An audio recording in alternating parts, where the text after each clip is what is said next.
டிசீஸுக்கும் டிஸார்டருக்கும் என்ன வித்தியாசம்? அதாவது நம்ம உடலில் ஏற்பட்டிருக்கிறது நோயா அல்லது ஏதாவது கோளாறா அப்படிங்கிறத நாம் எப்படி தெரிஞ்சுக்கிறது? முதல்ல நோயை பற்றி பார்க்கலாம். அதில் 3 தெளிவான காரியங்கள் இருக்கும்.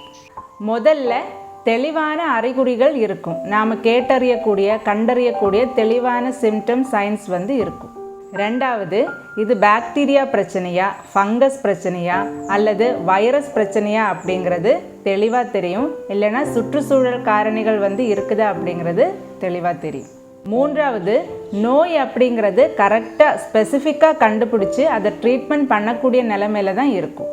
இப்போ கோளாறை பற்றி பார்க்கலாம். அதில் 3 காரியங்கள் இருக்குது. முதல் காரியம், இதில் எந்த தெளிவான அறிகுறிகளும் இருக்காது. இரண்டாவது, நம்மளுடைய மனநிலை சரியாக செயல்படாது. மூன்றாவது, நோயில் இருக்கிற மாதிரியே பாக்டீரியா, ஃபங்கஸ், வைரஸ் அந்த மாதிரி ஸ்பெசிஃபிக்கான அறிகுறிகள் எதுவுமே இதில் இருக்காது. அப்போது நாம் நோய்க்கும் கோளாறுக்கும் அல்லது டிசீஸுக்கும் டிஸார்டருக்கும் இருக்கிற வித்தியாசத்தை நாம் தெளிவாக புரிஞ்சுக்கணும்.